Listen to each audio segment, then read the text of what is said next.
لله حمدا كثيرا طيبا مباركا فيه كما يحبه ربنا ويرضاه. أشهد أن لا إله إلا الله وحده لا شريك له وأشهد أن محمدا عبده ورسوله لا نبي بعده. اللهم صل على محمد وعلى آل محمد. قال الله تعالى في القرآن الكريم: يا أيها الذين آمنوا اتقوا الله حق تقاته ولا تموتن إلا وأنتم مسلمون. وقال النبي صلى الله عليه وسلم: فإن أصدق الحديث كتاب الله وخير الهدي هدي محمد صلى الله عليه وسلم وشر الأمور محدثاتها فإن كل محدثة بدعة فإن كل بدعة ضلالة وكل ضلالة في النار.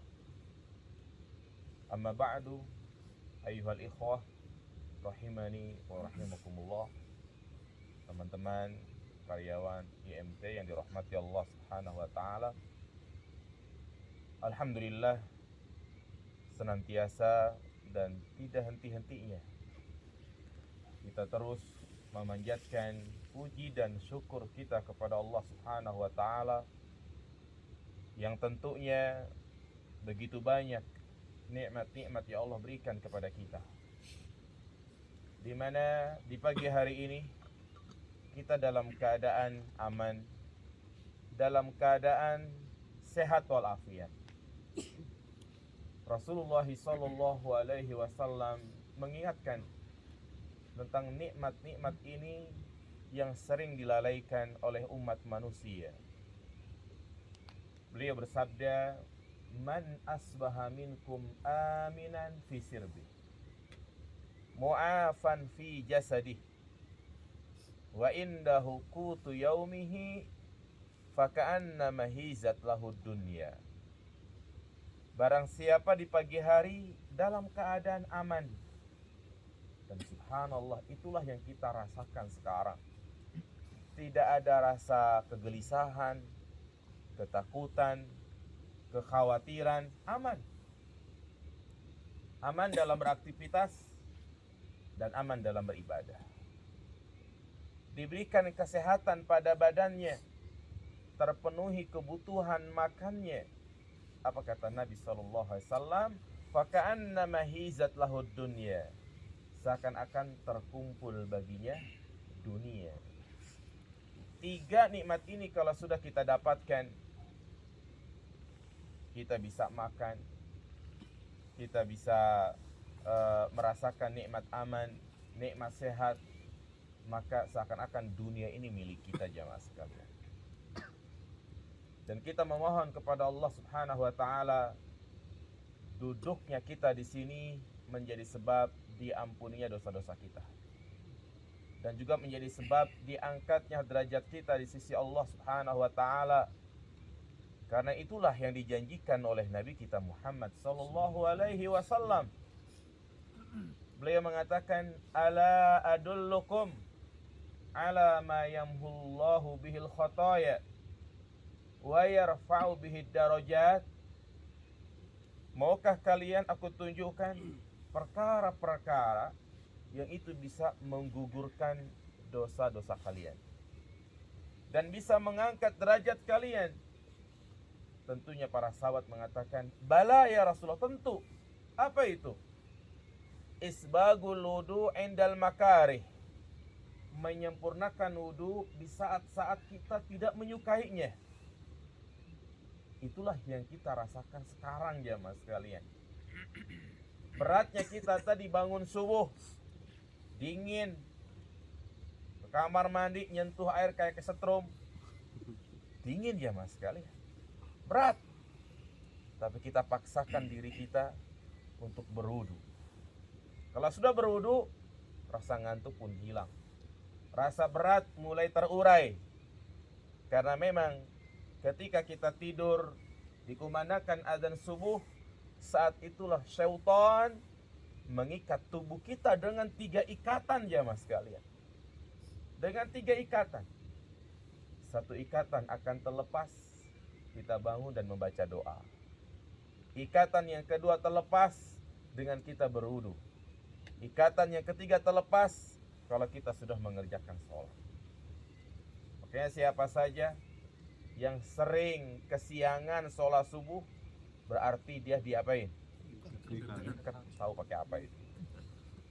Ya, bukan hanya itu, kupingnya dikencingin syaitan. Maka kebiasaan seperti ini jadikan untuk pendidikan kita semua. Di sini kita bisa bangun subuh jamaah sekalian, walaupun dalam kondisi berat. Nah, demikian pula kita di rumah. Jangan sampai telat dari mengerjakan sholat subuh. Jangan sampai kita meninggalkan subuh berjamaah. Jangan sampai kita sholat subuhnya jam 7, jam 8 sebelum berangkat kerja. Aib jamaah sekalian. Kita sebagai seorang muslim yang sudah mengenal sunnah, kalau subuh sering kesiangan, aib bagi dia.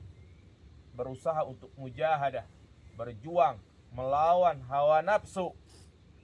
Terlebih-lebih sebelum subuh dia sudah bangun untuk mengerjakan sholat tahajud. Subhanallah. Ketika dia membiasakan hal-hal seperti ini, setengah jam sebelum subuh dia bangun sholat tahajud, terserah. Enggak harus 11 rakaat, 2 rakaat 1 witir, 4 rakaat 1 witir, silahkan. Dilanjutkan dengan sholat subuh berjamaah. Setelah sholat subuh dia sempatkan untuk zikir pagi dan petang sampai suruk, dikerjakan 2 rakaat. Subhanallah, hidupnya tenang jamaah sekalian, walaupun banyak hutang.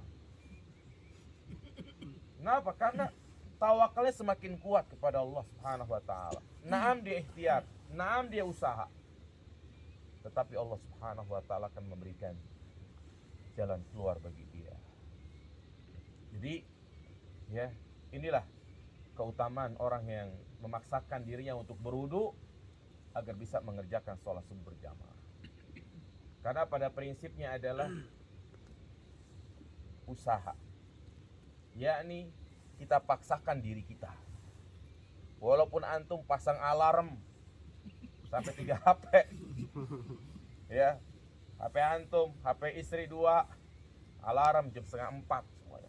Tapi kalau tidak ada paksaan diri kita untuk bangun, ya, tidak akan bangun. Makanya ada yang bertanya, gimana Pak Ustadz kiat-kiat agar bisa semangat ibadah? Ada nggak doanya? Ada. Allahumma paksakan ya Allah. Paksain diri kita. Ya, karena setelah kita melewati rasa berat seperti itu, setelah kita memaksakan diri kita, berat awalnya, berat banget. Sebulan, 2 bulan, maka akan menjadi suatu kebiasaan. Kalau sudah menjadi suatu kebiasaan, maka berubah akan menjadi suatu kebutuhan. Kalau ibadah yang kita lakukan sudah menjadi kebutuhan, subhanallah, tandanya tatkala kita meninggalkan ibadah tersebut, ngenes kita. Tahu ngenes? Merasa rugi, ya Allah, kenapa ya? Ya. Jadi merasa menyesal, sedih. Itu tanda-tanda orang yang sudah merasa ibadah yang dia lakukan menjadi kebutuhan dia. Demikianlah hal-hal yang sifatnya duniawi, berat itu menjadi ringan kalau kita menjadikan suatu kebutuhan. Kalau kita misalnya kerja di Jakarta, naik mobil, berangkat jam 7, macetnya luar biasa. Belum macet di Kebonjeruk, belum di Tomang, itu bisa 1 jam. Belum lagi kalau di dalam kota, ya kan. Tapi mereka itu sudah dia lakukan setiap hari. Saya pernah ngobrol sama Grab gitu kan, Pak, ini setiap hari. Ya iya, ya gimana lagi, kebutuhan. Jadi lama-kelamaan kebiasaan yang awalnya tidak dia sukai, dia nikmatin gitu. Subhanallah jamaah, itulah motivasi buat kita semua untuk giat beramal, baik mengerjakan ibadah yang wajib maupun yang sunnah. Teman-teman IMT yang dirahmati Allah Subhanahu wa taala, sesuai tema yang diajukan oleh panitia, kita membahas tentang apa? Iya, halal haram karyawan. Sekarang kita merasakan kebenaran sabda Nabi Shallallahu Alaihi Wasallam, di mana beliau pernah menyampaikan, ya, la yakunanna min ummati, akan datang di tengah-tengah umatku,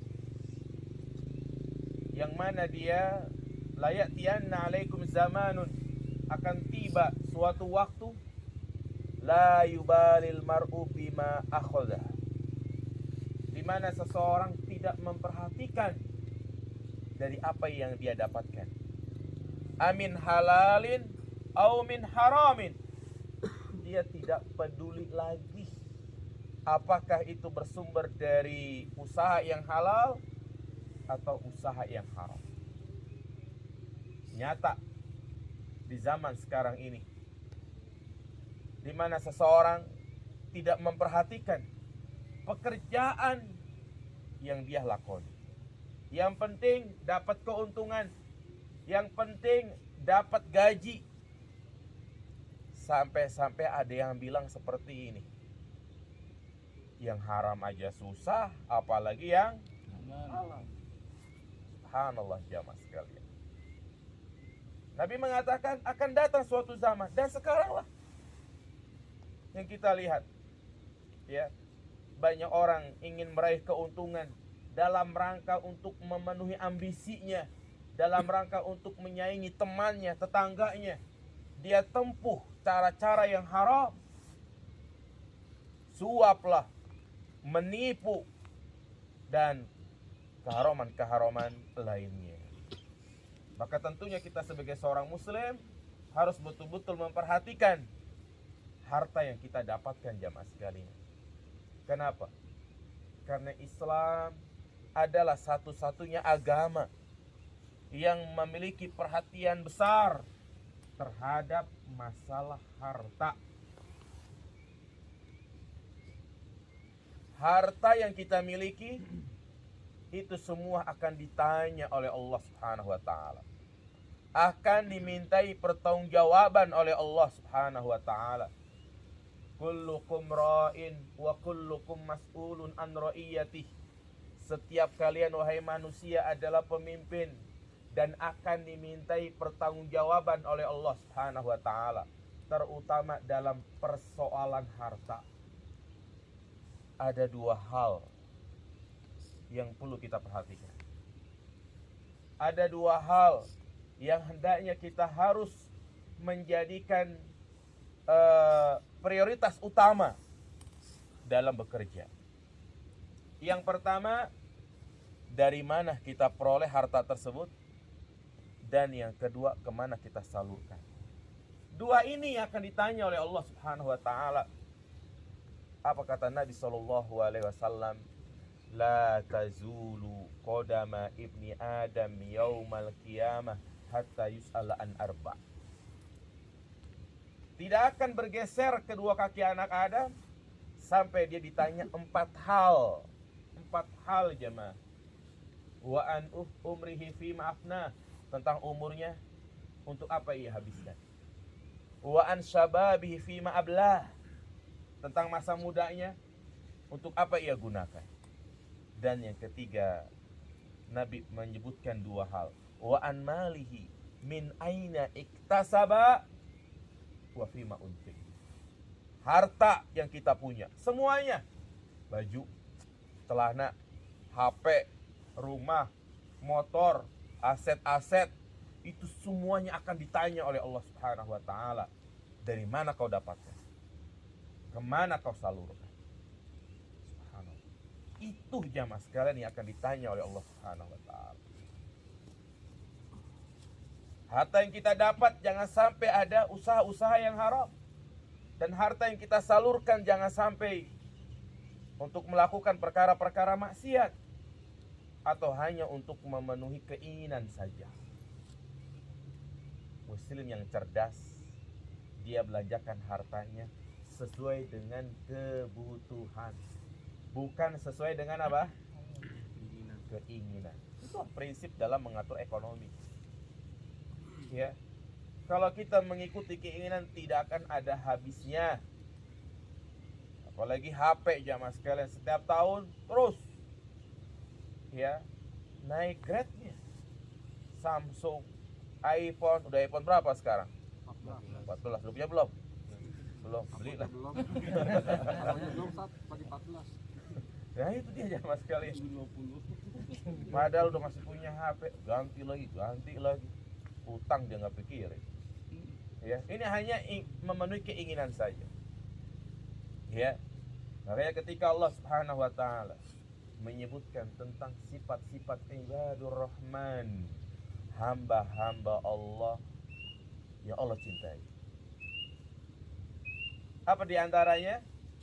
Yaitu mereka yang membelanjakan harta lam yusrifu wa lam yakturu. Mereka tidak berlebih-lebihan dan juga tidak terlalu bakhil dalam membelanjakan hartanya. Jadi inilah yang harus kita perhatikan jamaah sekalian. Halal haram dalam mencari rizki. Nabi sudah mewanti-wanti jamaah sekalian. Apa kata Nabi SAW? Ya ayuhan nas, ittaqullah wa ajmilu fit talab, fa inna nafsan lan tamuta hatta yastawfiya rizquha, wa in abta'a anha fattaqullah wa ajmilu fit talab. Wahai manusia, bertakwalah kepada Allah dan perbaguslah dalam mencari rizki. Karena sesungguhnya seseorang tidak akan mati jamaah sekalian sampai sempurna rizkinya. Pesan yang sangat luar biasa. Maka jangan sampai kita hanya mengejar ambisi dan kemauan, tidak memperhatikan halal haram. Ya, terkadang seorang memiliki ambisi melewati batas umurnya, memiliki cita-cita yang berlebih-lebihan sehingga dia tidak peduli dari usaha yang dia lakukan. Ini pesan Nabi, artinya yang penting kalian itu khudhu ma halal wada'u ma haram. Ambil yang halal, tinggalkan yang haram. Jangan takut rizki kalian gak nyampe kepada kalian. Semua rizki setiap kepala manusia telah ditentukan. Inilah yang wajib untuk kita imani jamaah sekalian. Sekali lagi, ya, rizki setiap kepala manusia sudah ditentukan. Walaupun dalam kondisi krisis moneter, walaupun pemerintah mengatakan tahun 2023 gelap katanya. Apa maksudnya gelap? Mendung. Akan terjadi resesi ekonomi. Ya.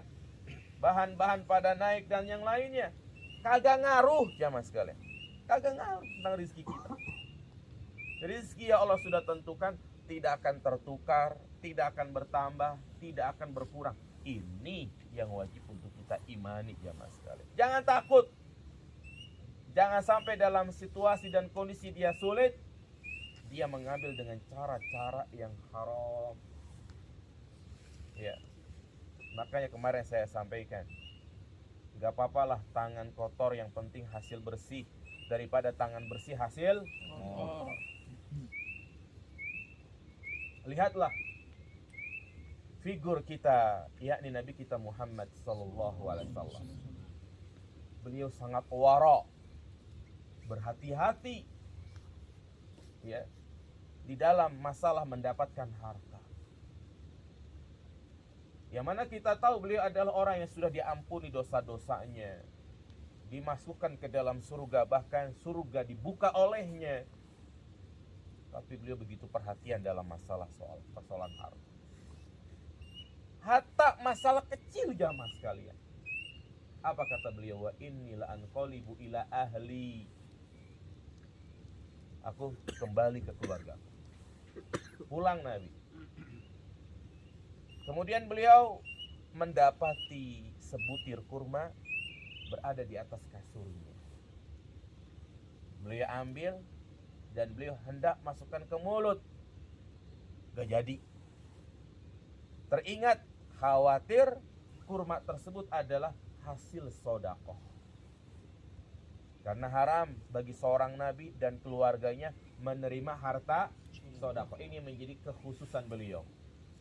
Makanya Salman Al-Farisi ketika dia sedang mencari hidayah dan dia sudah diingatkan kepada pendeta-pendetanya, guru-gurunya, nih pokoknya ente lihat nabi itu ada stempelnya. Yang kedua, coba ente tes tuh, kasih sedekah, terima enggak? Kalau enggak, tuh nabi namanya. Benar, Salman datang ke Madinah. Ya, setelah dia ngumpulin harta kurma, dia kan kerja gitu kan. Dia kumpulin dapat 1 baskom. Dia datang menemui Nabi SAW yang sudah tersebar kalau dia adalah seorang nabi. Diberikan kepada Nabi, ya Muhammad, ini silakan dimakan. Ya, sedekah buatmu. Nabi pun gak mau memakannya, malah memberikan kepada sahabatnya. Besoknya datang lagi, ini aku berikan kepadamu sebagai hadiah. Baru Nabi memakannya. Maka Salman langsung memeluk Rasulullah SAW, nangis di situ. Ternyata apa yang dia cari terbukti saat itu. Kemudian juga bagaimana Rasulullah mengajarkan kepada keluarganya tentang masalah ini. Ya, ini juga harus kita contoh sebagai orang tua jamaah sekalian. Siapa cucu beliau yang terkenal jamaah? Hasan Hussein. Hasan yang saat itu masih usia 6-7 tahun. Jalan bersama Nabi SAW. Si Hasan ngelihat di tanah itu ada kurma. Dia ambil.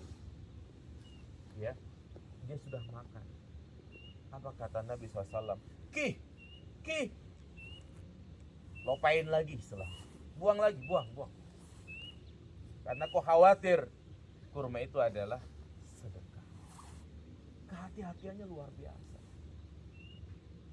Didik kepada anak-anak kita jamaah sekalian.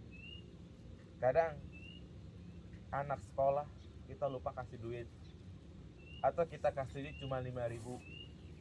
Pulang ya, sambil kita peluk, tiup, sambil kita periksa kantongnya, ada duit 100.000 ternyata. Nak, dari mana ini? Interogasi. Tanya, dari mana nih nak? Hadiah dari guru. Siapa gurunya? Tadi ibu ini gitu kan. Telepon ibu guru. Telepon. Ibu tadi benar ngasih anak saya duit dalam rangka apa? Jadi jangan merasa aman jamaah sekalian. Itu pendidikan. Bukannya kita suudzon kepada anak, tapi bentuk pendidikan. Khawatir duit tersebut dia dapat dari hasil apa? Mencuri.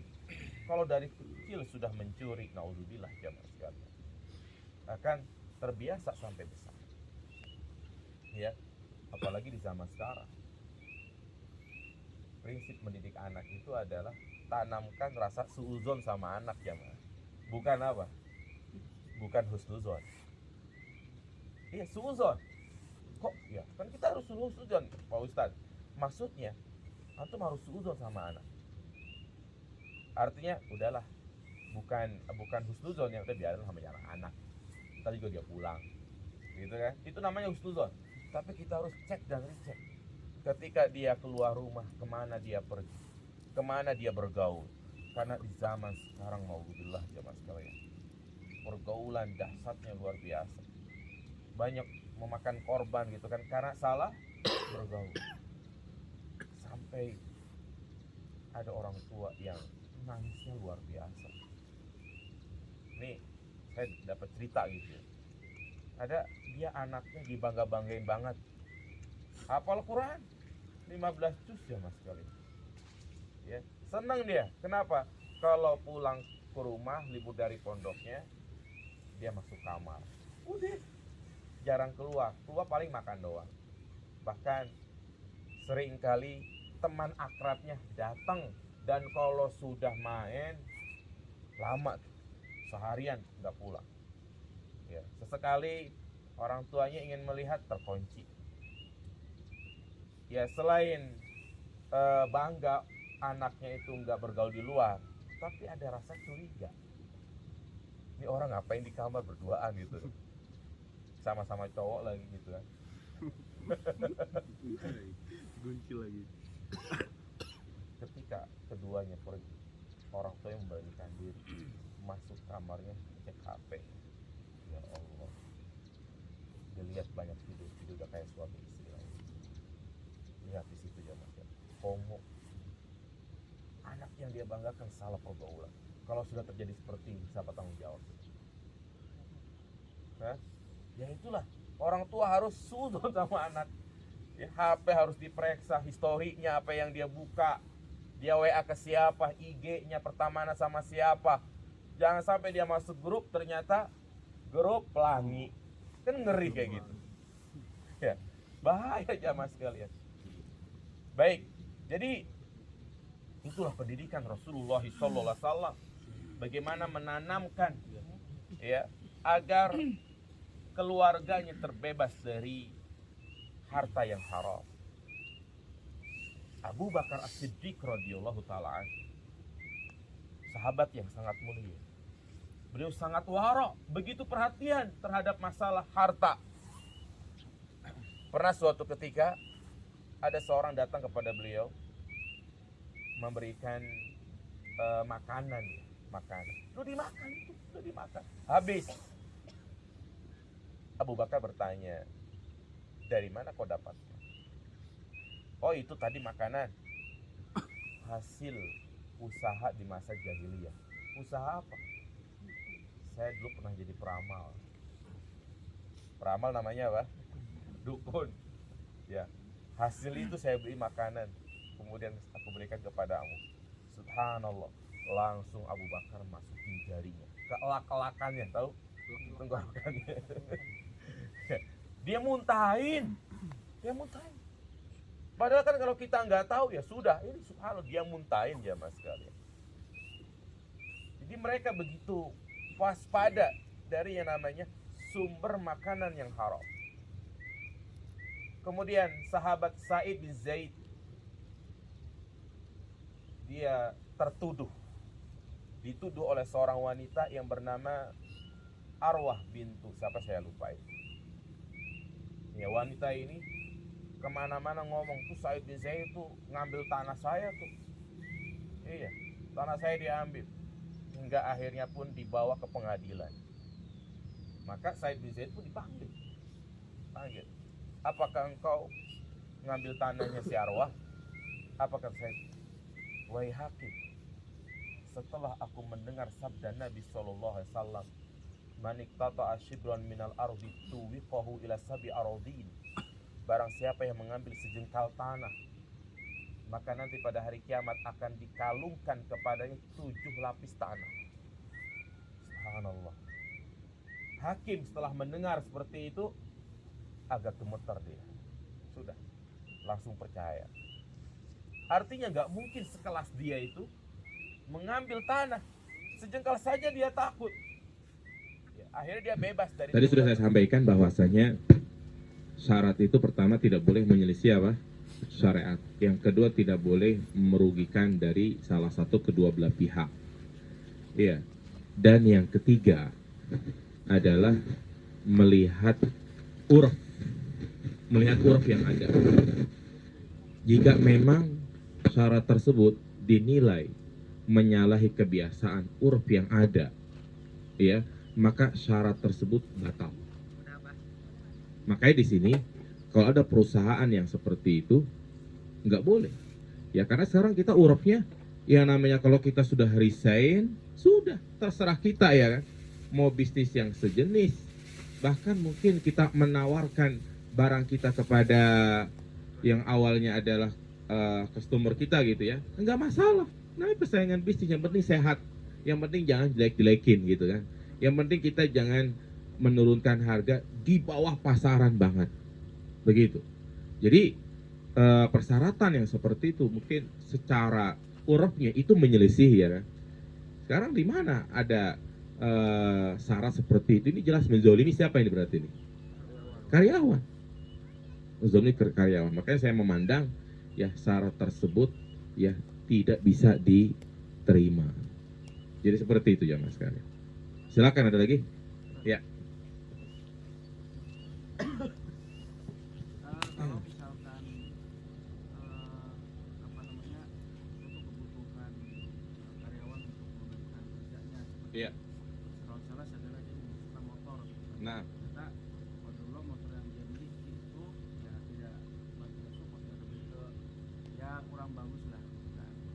Nah ini ketika memang dibutuhkan untuk berhutang untuk menunjang iya. kerjaan tersebut, apakah hutangnya seperti yang tadi kita tidak ingin atau seperti apa tuh? Karena motor yang lama itu segitu kenangan juga nggak?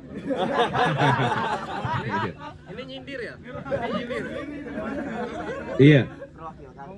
Semuanya kembali kepada kesadaran kita tentunya ya.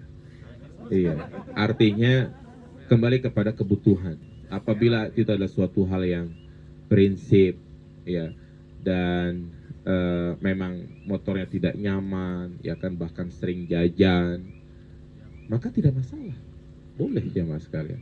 Tapi itu jangan sampai hanya dijadikan sebagai alasan atau tujuannya gengsi ya, kerja di MT masa motornya Astra ya kan, CBR dong. Ya kan, nah, jangan begitu tujuannya. Ini niatnya udah beda jamaah, karena memang ya bukan berarti kita nggak boleh punya kendaraan yang bagus ya. Mau punya motor NMAX silahkan, Aerox, X-Max ataupun yang lainnya silahkan, karena itu nyaman. Makanya Nabi kan menyebutkan apa? Arbaun minas sa'adah. Ada 4 perkara yaitu menjadi kebahagiaan. Kalau kita punya 4 ini, dunia milik kita jemaah. Yang pertama adalah almar'atus solehah, istri yang solehah. Nabi nggak bilang almar'atul jamilah, istri yang cantik, enggak. Kenapa? Emang ada jamilah di sini? Kenapa? Ya karena percuma kadang istri cantik tapi nggak bersyukur, baru ngasih jatah belanja dulu dong. Ya gimana kita? Iya, Mas, beras habis. Ya kan? Jadi ini almar'atus soleha, bukan almar'atul jamilah. Percuma istri cantik, gaji kita 4 juta, 3 juta diambil semuanya. Buat apa? Skincarean. Ya, itu ya. Yang kedua adalah al-jarus soleh, tetangga yang baik.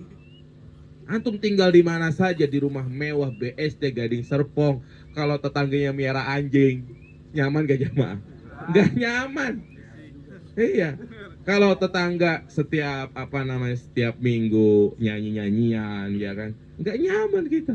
Walaupun antum tinggal di rumah yang harganya 20M, ya nggak nyaman tetangga yang baik. Yang ketiga kata Nabi, al-markabul hani, kendaraan yang nyaman. Ya, yang penting kagak mogok-mogok mulu. Ya. Dan yang keempat yaitu al-baitul wasi', rumah yang luas. Tapi itu tadi yang saya sampaikan kemarin, belajar untuk qanaah. Bahagianya sederhana. Qanaah. Bahagianya sederhana. Silakan. Pak Aerox gitu. Ada lagi yang ditanyakan? Tadi apa Joko? Mau nanya apa tadi Joko? Yang tadi.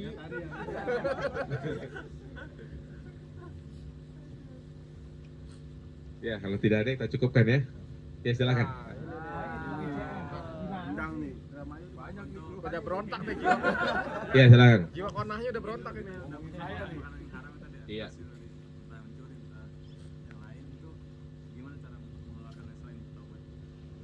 Iya.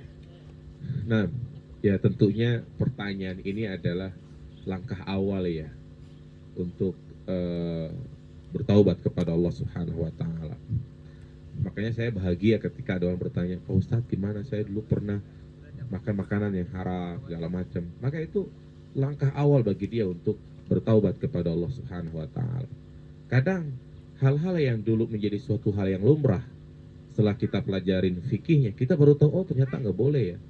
Seperti antum misalnya ya jual pulsa operator atas nama perusahaan, ya sudah antum harus fokus tuh jualin pulsa itu. Jangan ketika ada orang nawarin suruh ngejualin lagi antum ambil. Apalagi fee-nya lebih besar, nggak boleh antum itu. Ya, nggak boleh, itu justru apa ya? Merugikan siapa coba ini kalau kayak begini? Perusahaan. Antum digaji, nggak boleh gitu zalim. Ya, artinya sudah antum fokus. Adapun tawaran-tawaran seperti itu jangan diterima.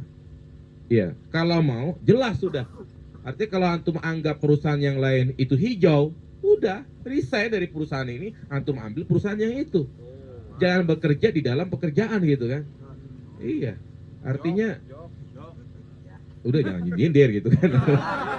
Ini kita mungkin masa lalu seperti itu gitu kan, tadi saya lagi ceritain.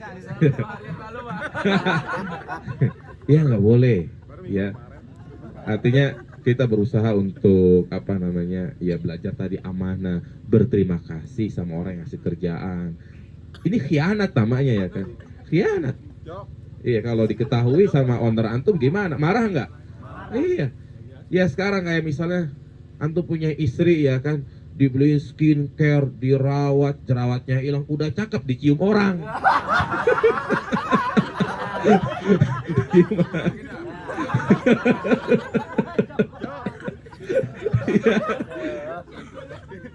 Manusiawi ya, orang tua. Jadi kita harus belajar untuk berterima kasih, loyalitas kepada perusahaan jamaah sekalian. Ya kalau itulah tanda-tanda, kalau memang antum ada merasa apa gitu ya, ya merasa dizolimi, ngomong baik-baik begitu kan. Insya Allah kita semua udah pada ngaji gitu ya. Jangan sampai ada kalimat seperti ini. Kok ikhwan udah ngaji begitu ya? Tuh, saya paling kesel tuh kalau ada orang kayak begitu tuh. Iya, jadi yang kok orang yang bermanhaj salaf kayak begitu ya? Ya sebenarnya bukan manhaj salaf ya, tapi emang apa? Orangnya gitu kan. Iya, itulah oknum-oknum seperti itu. Kadang Masya Allah ya, ketika dia minjem duit, ya kita harus ngeluarin tisu. Kenapa? Karena nangis-nangis dia ya kan. Iya, melas-melas. Giliran ditagih, malas-malas, galakan dia. Atau kadang afwan ujung-ujungnya. Afwan gitu kan. Ya jangan seperti itu jemaah. Ya, kita berusaha untuk berterima kasih gitu kan. Terus juga yang kedua, tip ya, kadang ada aja ngasih tip gitu kan. Ya, kita sudah tahu hukumnya. Mengambil tip itu nggak boleh. Ya, memang sangat tipis antara hadiah dan tip. Ya, pada intinya boleh untuk ambil, izin dulu. Sampaikan. Makanya kalau di pemerintahan kan, kalau kita dapat hadiah apa segala macam harus diapain? Dilaporin ke KPK begitu. Itu bagus kayak seperti itu. Ya, jadi kalau sudah berlalu Pak, apa yang sudah kita makan, sudah cukup kita bertaubat kepada Allah dan perbanyak sedekah. Adapun harta-harta yang rumah, mobil yang sudah kebeli gitu ya, mungkin dari harta riba, sudah nggak apa-apa. Jangan dijual lagi. Kecuali kalau uang tersebut hasil korupsi, beda lagi. Uang tersebut hasil menipu orang, mencuri hak orang lain, ngambil warisan paling banyak. Maka cara taubatnya gimana? Jual, kembalikan hak-hak itu. Ya, kalau kita masih punya sangkut paut, mati. Antum misalnya pernah mencuri, pernah manipulasi data, pernah nguntil, tahu nguntil? Iya, dikit-dikit punya perusahaan diambil, pulpen diambil, ya, karet, iya, piring diambil. Ini ada orang suka nguntil kayak gitu ya, apalagi kerja di hotel, ya kan? Sabun, saus, sendok, garpu, segala macam. Oh, mereknya bagus nih gitu kan. Selimut diambil, iya. Kalau ketahuan lagi. Iya. Selimut di pesawat diambil. Nah, itu. Kan udah izin sama pramugari. Kadang kita nanya, saya pernah nanya tuh pramugari, Mbak ini boleh dibawa nggak? Kan bagus tuh kalau pesawat Turki itu ya selimutnya. Nggak apa-apa, tapi jangan sampai tahu. Gitu ya. Ya artinya yang sudah berlalu kita cukup bertaubat. Kalau memang itu adalah berkaitan dengan hak orang lain, kembalikan. Ya, karena ya itu akan, apa kata Nabi SAW, ya, sebelum datang suatu hari di mana tidak ada harta lagi, yang ada itu hanya kebaikan keburukan. ketika kita masih punya urusan sama orang lain, ya, dan belum kita tunaikan, maka yang ada kebaikan kita pindah sama dia. Kalau kebaikan sudah habis, dosa-dosa dia pindah kepada kita. Itu prinsipnya. Itu yang harus kita takutkan, jemaah. Inilah orang yang merugi, kata Nabi. Atadruna manil muflis. Bukan mukhlis, ya. Muflis. Pakai fa, orang yang bangkrut. Orang yang bangkrut itu yang rajin ibadah, rajin beramal, tapi ternyata dia meninggal dunia dalam keadaan, ya, berbuat zalim kepada orang lain. Jelas? Demikian. Kayaknya pada lapar nih. Ya, kita ngopi-ngopi dulu ya, gitu ya. Demikian, semoga bermanfaat. Subhanakallahumma wa bihamdika asyhadu an la ilaha illa anta astaghfiruka wa atubu ilaik. Assalamualaikum warahmatullahi wabarakatuh. Waalaikumsalam.